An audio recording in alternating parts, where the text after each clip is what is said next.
si intuiva. Io prendevo la busta e lui Chiedo scusa, ci sarà stata una prima volta, all'inizio veniva il Maurizio e lei lo conosceva, Maurizio, e quindi sapeva che quando veniva... No, non veniva mai in una data precisa. Sì, ecco, sapeva che quando veniva, quando si presentava, gli doveva dare i soldi. Poi ci sarà stato un momento in cui è avvenuto, diciamo, la successione, il momento della successione. Ecco, quella persona, come ha capito che quella persona glielo chiese esplicitamente, si presentò come mandata da qualcheduno, per quale motivo ha consegnato dei soldi a questa persona che, certo, ci sarà stato un momento che questa persona non la conosceva? No, non la conoscevo, però non lo so, una specie di... perché entrava nel negozio, si metteva a sinistra, poi quando mi vedeva libero dice, sai, il mensile, cioè non... Ah, le chiedeva il mensile? No, non mi chiedeva, cioè si intuiva una cosa. Infatti io pensavo che quando veniva qualcun altro pensavo, chissà chi è questo, chissà chi è questo, qualcuno che possibilmente, che so, qualcuno che deve l'elemosina, qualcuno a vendere i fazzolettini di carta, eccetera. Cioè, uno non può mai a pensare chi è e chi non è, dato che sono stati poi il primo, il secondo e il terzo. Chiedo scusa, le chiedeva il mensile, mi sembra di aver sentito questa parola. Sì, chiedeva, cioè ha chiesto esplicitamente. Però a volte non venivano ogni mese, ma venivano a distanza di 2 o 3 mesi, le ha detto. Ora, non venivano, perché ecco, anche in quell'occasione lei comunque corrispondeva anche il prezzo dei mesi nei quali non erano venuti? No, perché qualche volta io non ce li avevo, cioè e allora loro ritornavano. Qualche volta possibilmente non mi trovavano perché ero fuori. Sì, dico, ma poi consegnava anche la cifra pertinente anche al singolo mese che sì, era... quello che era partito. Quello che spettava loro. Spettava loro, insomma.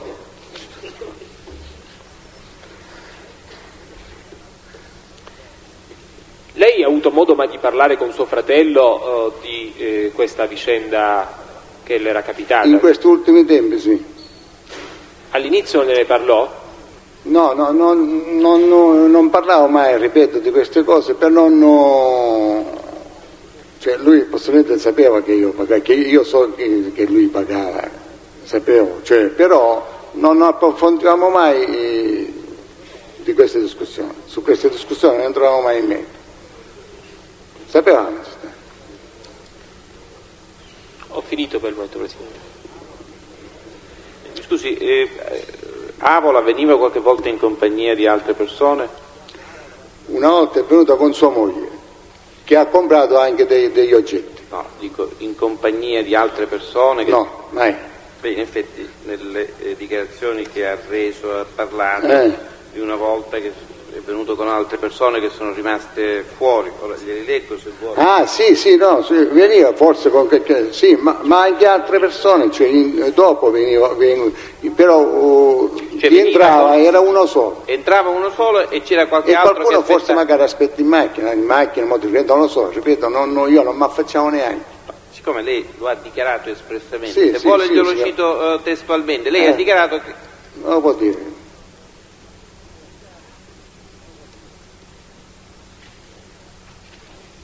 Dov'è? Maurizio non mi disse mai, rispondeva, ma solo mi disse che era lui che anticipava. Sì. È stata non era... Maurizio è venuto in compagnia, soltanto qualche volta. Sì. Il Maurizio è venuto in compagnia di un'altra persona che però è rimasta fuori e di cui non ricordo. E quindi è venuto, cioè lei ha percepito che era con un'altra persona, ha dichiarato così. Sì, certo, quello che ha dichiarato là è giusto, cioè veniva, che restava fuori, lui entrava, prendeva la busta e se ne andava. Ecco, e sulla destinazione di queste somme, Avola diceva qualche cosa? Niente, assolutamente. Non diceva niente.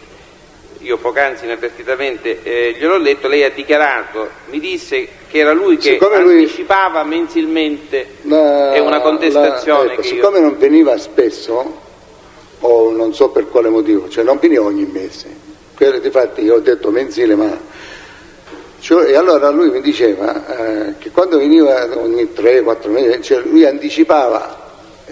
Anticipava a chi? Ma non lo so, questo non gliel'ho chiesto, non lo so.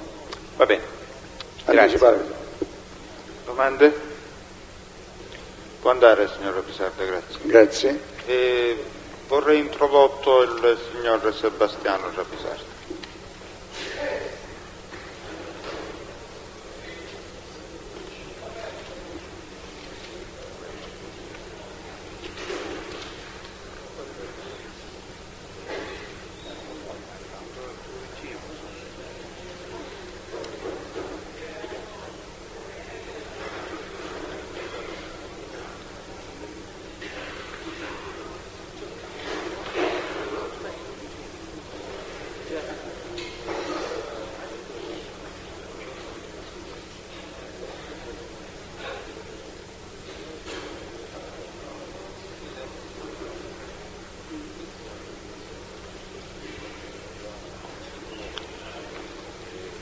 Rapisarda, l'ho fatta rientrare per dirle che il pubblico ministero ha chiesto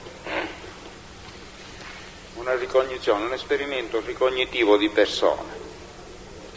Esperimento? Cioè, se lei il pubblico ministero ha chiesto un esperimento di ricognizione di persone, cioè di riconoscimento, cioè le verranno mostrate delle persone per vedere se lei tra queste ravvisa qualcuno di quelle che venivano a prelevare il pizzo e che lei ha descritto, mi pare, almeno sommariamente. Ora, a tal fine, io vorrei sapere da lei, la descrizione l'ha già fatta ed è a verbale, se di uno dei due ha fatto la descrizione, Presidente, ha fatto la descrizione di uno soltanto. Mi attengo a quello che risulta già dalle sue richieste pubblico, dalle sue domande pubblico ministero, e credevo che la ricognizione, l'atto di ricognizione fosse alternativo, diciamo, no?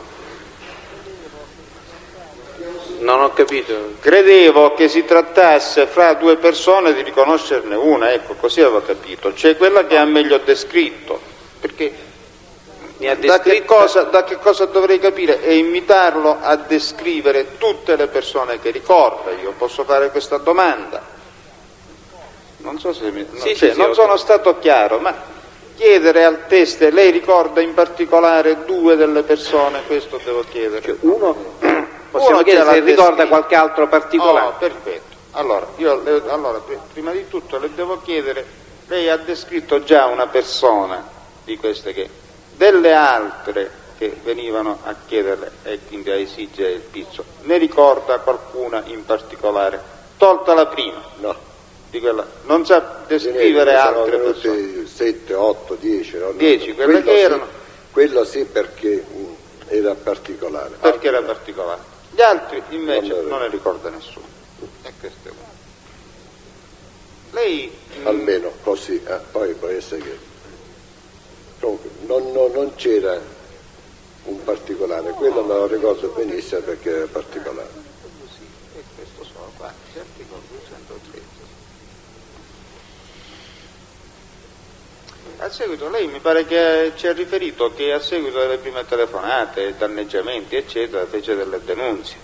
Certo. Poi successivamente non ne ha fatto più, diciamo, non c'è stato un seguito a queste denunce, non c'è stato un procedimento penale al di fuori da quello della rapina, per quello c'è stato un procedimento penale, certo, detto, c'è no, stato, poi sua figlia basta, è stata chiamata. Cioè, quando io portavo queste cassette in continuazione in questura, li portavo sempre. Quali? Cioè, quando io subivo le telefonate, allora ho capito, le ha registrate e poi portava sempre. E le portavo in continuazione, ne avranno avuto. Ed è stato mai invitato in queste occasioni a visionare degli album di fotografie per vedere se ravvisava qualcuno degli esattori del pizzo, si ricorda? Vede, siccome erano telefonate, no, comunque no, ma erano telefonate, perciò io... Sì. Mi scusi. Non era una persona che si faceva vedere. Ha ragione. Successivamente alla fase delle telefonate, poi non ha avuto più nessun seguito. No, poi io le ho avute, dopo ho avuto la bomba e la benzina, ma non la persona fisica che mi diceva io ti sto mettendo la bomba. Certamente. Perciò non c'era motivo di allora ricapitoliamo. Quando le hanno messo la bomba alla benzina, lei ancora non pagava? No. Capito che lei ancora non pagava, certo, perché erano atti per persuaderla a mettersi in regola. Successivamente poi ha avuto più modo di andare dai carabinieri o in questura per denunciare fatti connessi con l'estorsione. Solo quando c'è stato, no, per estorsione no. Solo quando c'è stato la rapina e basta, che accompagnavo mio figlio. E quello è un altro fatto delittuoso, ecco. Quindi non le sono state mai mostrate mai. Fotografie di pregiudicati per vedere se riconoscesse qualcuno di quelli che... E in seguito è stato mai richiesto di fare esperimenti di questo genere, eccetera? Sono state mai mostrate persone da riconoscere?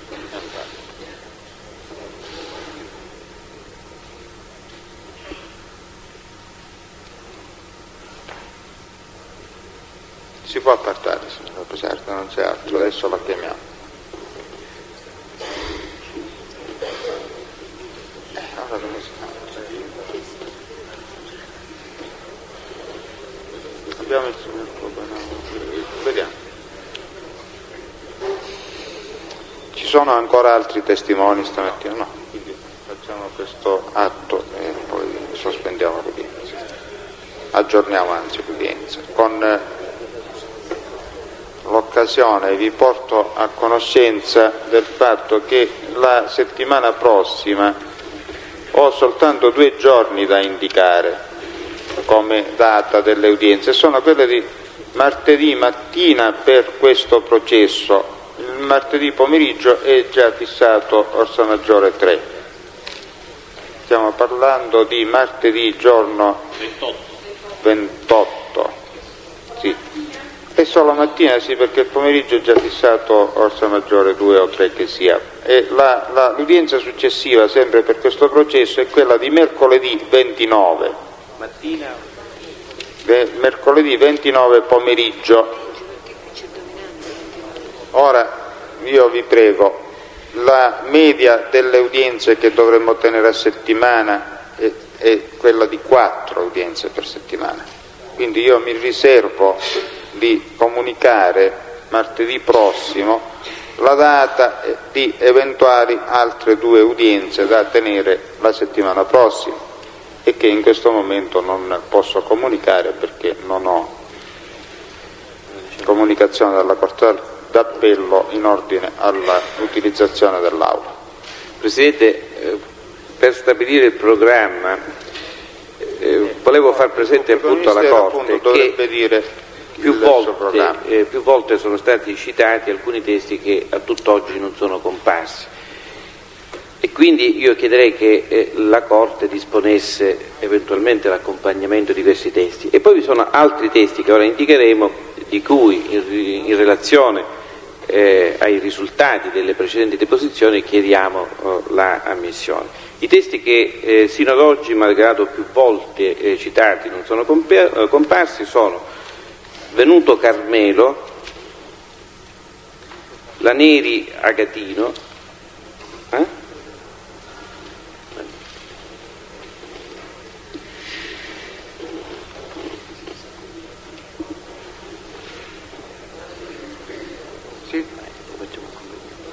Venuto Laneri Agatino, Di Mauro Giuseppe,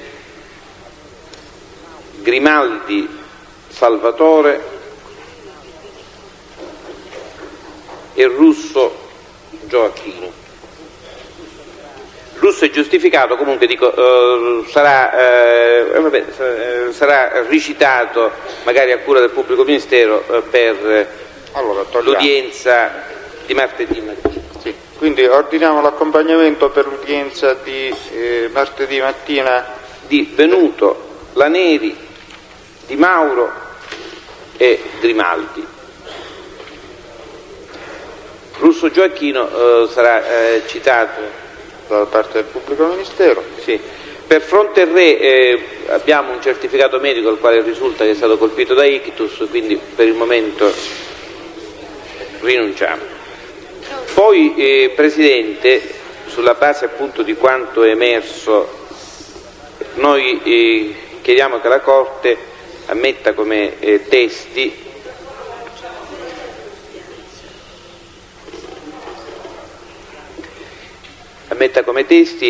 Iacono Ferdinando, Iacona Carla e Iacona Salvatore. Sono i soci della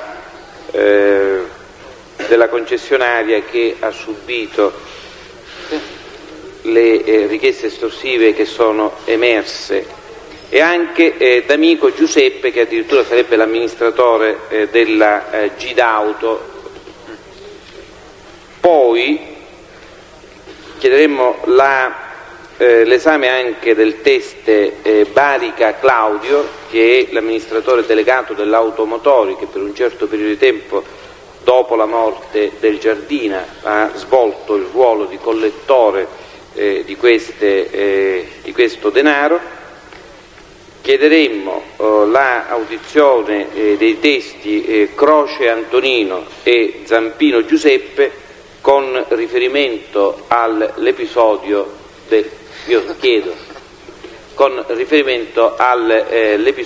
dell'ordigno collocato nel pulmino posto sul piazzale dell'Hotel Santa Tecla. Stiamo rinunciando a chiedere l'esame di altri due testi che pure erano indicati, ritenendo che forse questi due testi, per la posizione e per il periodo a cui si riferisce il fatto, possono essere esaustivi sull'argomento. Scusi, questi ultimi due erano indicati come testi di riferimento? Sono stati indicati oggi dalla signorina Lamalfa o signora Lamalfa. Gli ultimi due sono di riferimento, gli altri sono testi. No, sono tutti testi di riferimento. L'ultimo gruppo sono tutti testi di riferimento. Tutti testi. L'ultimo gruppo.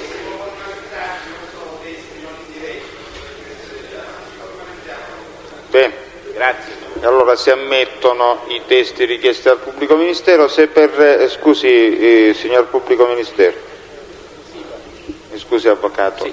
Questi dopo l'ammissione li citerà il pubblico ministero. Sì, questi. Allora si ammettono per il verbale, se vuole ripetere i nomi. Grazie. Sono Iacona Ferdinando, Iacona Carla, Iacona Salvatore, Barica Claudio, D'Amico Giuseppe, Croce Antonino e Zampino Giuseppe, che noi sentiremmo il mercoledì pomeriggio. Cioè, divideremo tra il martedì mattina e il mercoledì pomeriggio. Quindi gli avvocati sanno che tra martedì e mercoledì sarà esaurito questo testimoniale, diciamo.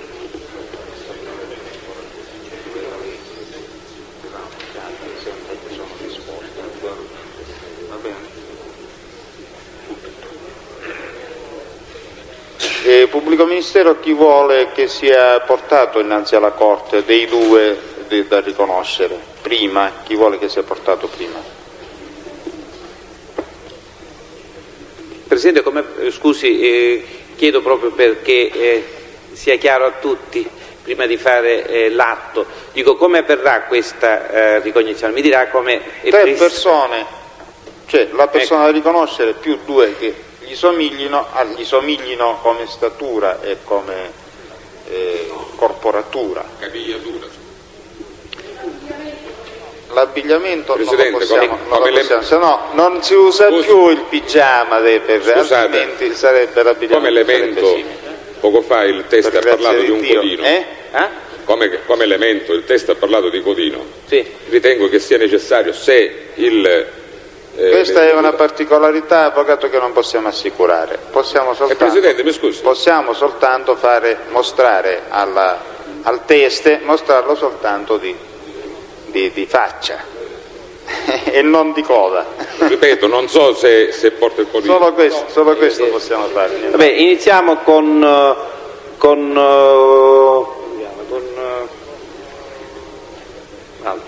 Coco Carmelo. Allora, signor Capitano, se fa accomodare, prima ricerchiamo due persone tra gli imputati che gli somiglino come corporatura e siano disponibili per l'esperimento attualmente. Poi, signorina, lei si dovrebbe mettere da questa parte. Chi viene conosciuto?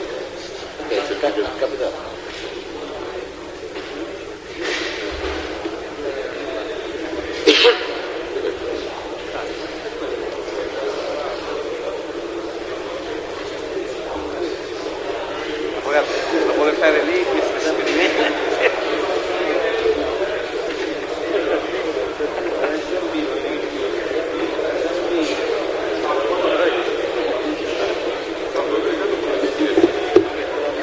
Che collaborano lo sanno perché l'hanno sentito qui all'udienza. Va bene così, il posto per voi va bene così come il posto che avete preso, allora dobbiamo dare atto verbale. Presidente, prima di cominciare la ricognizione, se lei consente, possiamo chiedere all'imputato Coco Carmelo, che fino a ieri o fino all'altro ieri io ho visto con il codino, se fino appunto conferma di questo dato che sino all'altro ieri era con il codino. È un dato che possiamo peraltro... Non mi pare questa la sede del pubblico ministero. No, è un dato che io volevo far rilevare prima e voglio che venga messo a verbale, poi dico lei non lo chiederà, però dico io voglio che venga messo a verbale che sino all'ultima udienza in cui è stato presente il signor Coco Carmelo portava il codino. Bene, si mette a verbale. Le chiedo scusa, Presidente. Come domanda non è stata ammessa, avvocato. Le domando scusa, Presidente. Mi consente? Certo. Si accomoda, avvocato Russo. No, cercavo di seguire. Credo di aver sentito che il pubblico ministero abbia chiesto si desse atto a verbale che fino a non so quanto tempo addietro l'imputato si acconciava secondo una certa foggia. Ovviamente, io non sono assolutamente interessato all'atto ricognitivo, però in qualche modo sono interessato al processo. Questa delle verbalizzazioni e della chiesta che la Corte dia atto è qualcosa che mi interessa perché è facile che possa riaccadere.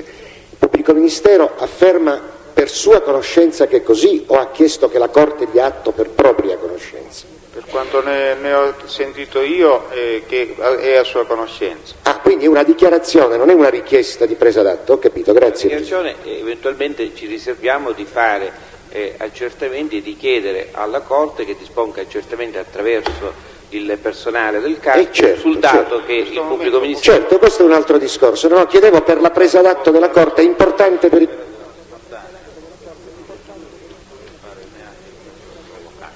Allora, a questo punto possiamo introdurre il signor Rapisarda. Lo faccia entrare e lo fa sedere qui.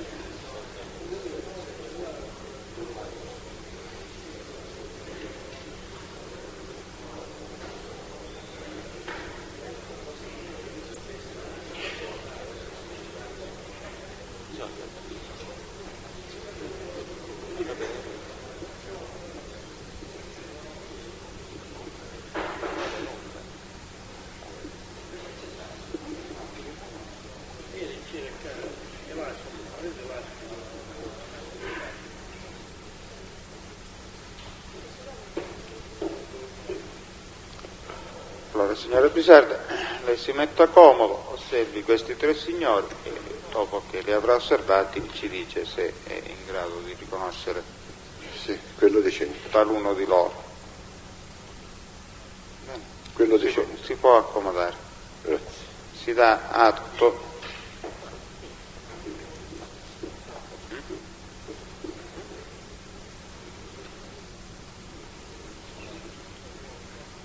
che l'imputato che si è posto al centro fra gli altri due che partecipano all'esperimento è l'imputato Coco Carmelo.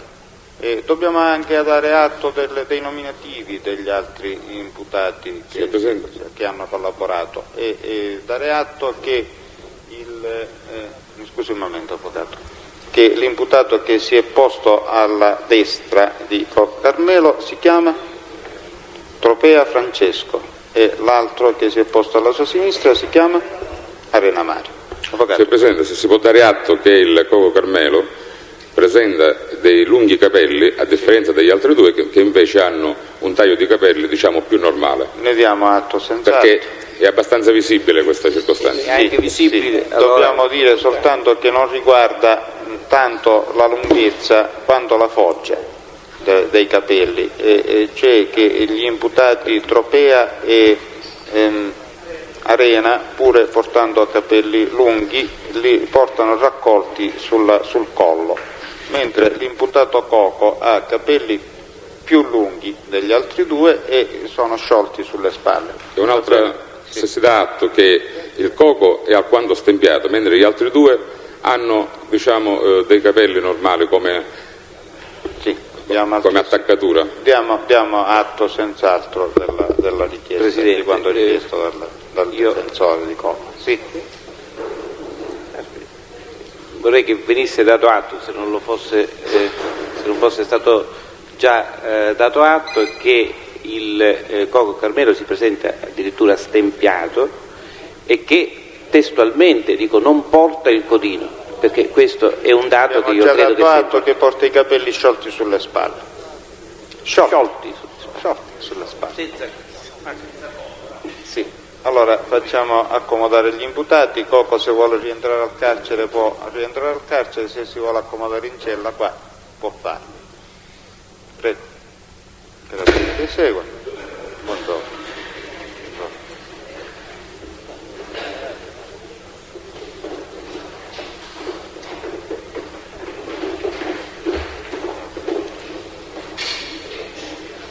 No, signorina, deve rimanere sempre.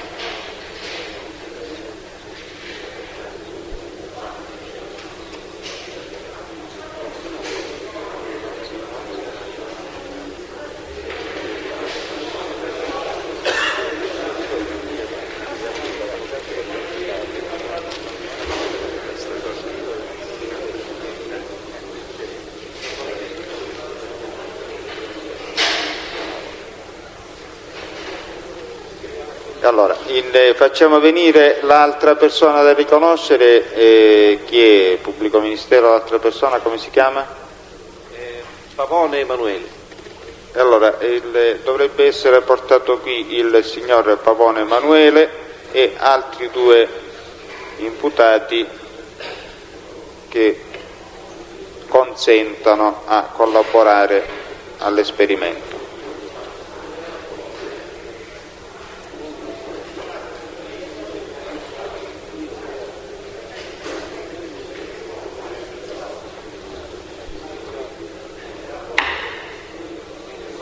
Diceva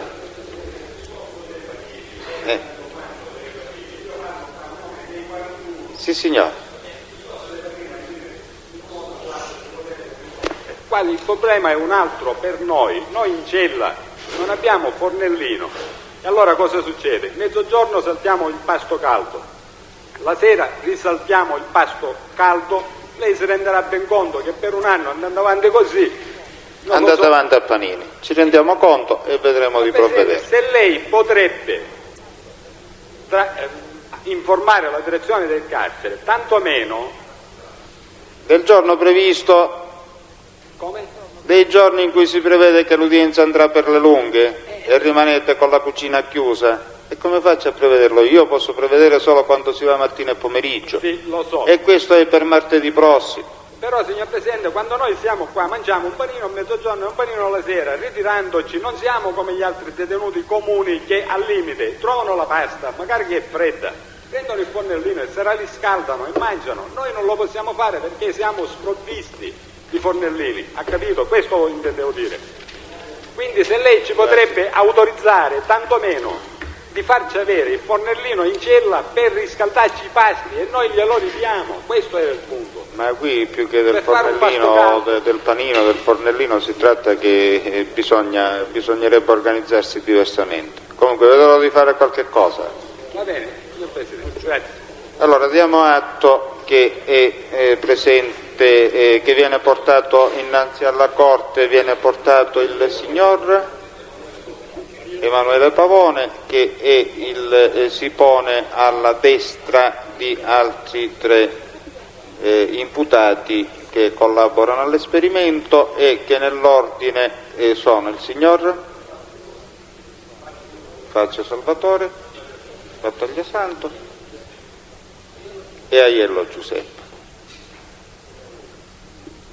Per quanto riguarda la statura, diciamo che il signor Aiello e il signor Pavone sono leggermente più alti degli altri due, che il meno alto è il signor Battaglia.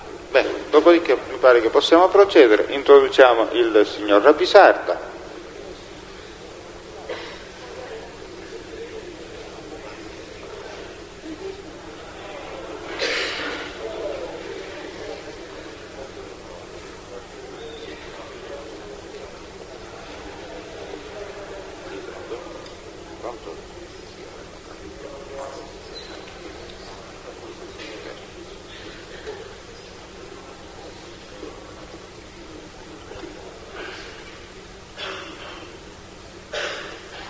Signor Capitano, scusi.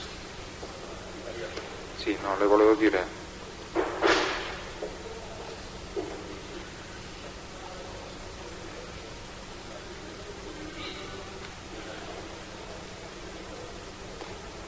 Si accomodi, signora Pisarda, e guardi questi altri quattro.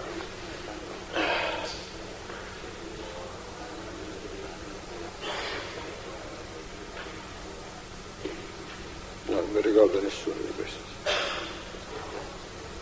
Quindi non riconosce nessuno tra questi quattro, dichiara di non riconoscere nessuno tra i quattro imputati che sono posti al suo esame, e quindi non ci sono altre osservazioni, possiamo chiudere l'esperimento. Lei può andare, signora Pisarda, grazie della pazienza, e gli imputati possono tornare. Prego, avvocato. Mi scusi, signora Pisarda, mi scusi.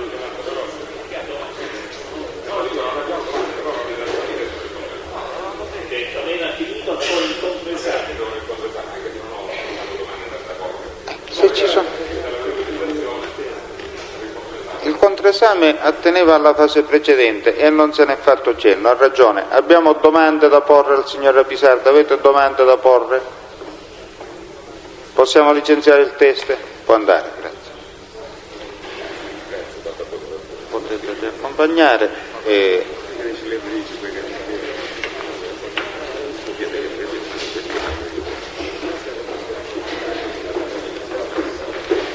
A questo punto allora non ci resta che aggiornare l'udienza a martedì prossimo, giorno abbiamo detto che è giorno 28 a ore 9:30 e seguenti.